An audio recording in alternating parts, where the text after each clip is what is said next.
Commercial banks create checkbook money when they grant a loan simply by adding new deposit dollars in accounts on their books in exchange for a borrower's IOU.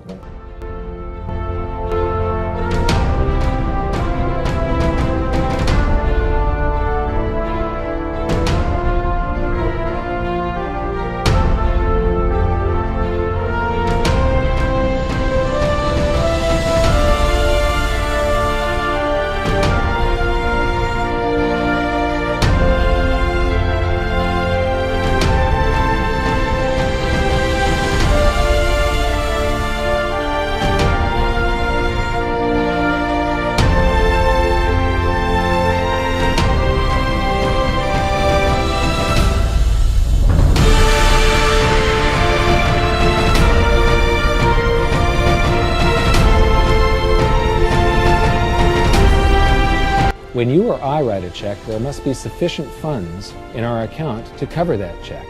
But when the Federal Reserve writes a check, there is no bank deposit on which that check is drawn.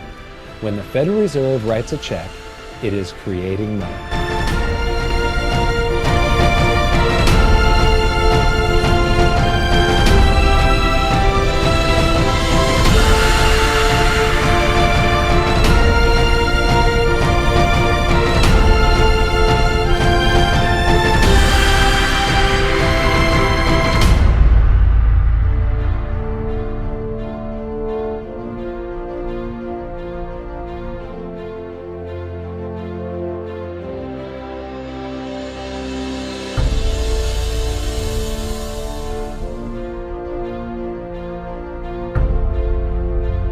Shock to you, but when you deposit your currency with the bank, you're not actually depositing it into an account to be safely held in trust for you.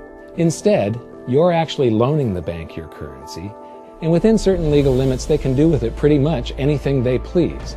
This includes gambling in the stock market and loaning it out, at a profit, of course.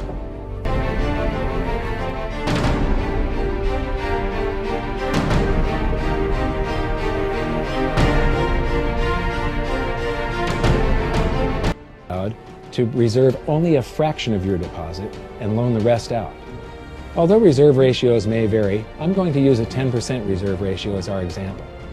If you deposit $100 in your account, the bank can legally take $90 of it and loan it out without telling you. The bank must hold $10 of your deposit in reserve just in case you want some of it. These reserves are called vault cash.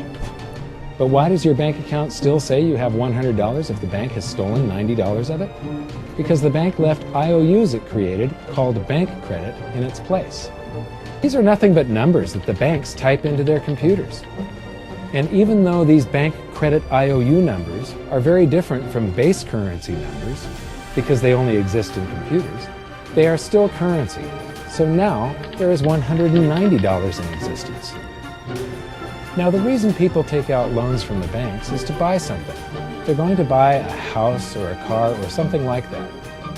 So the borrower takes the $90 that the bank loaned to him from your account, and he pays the seller of the item.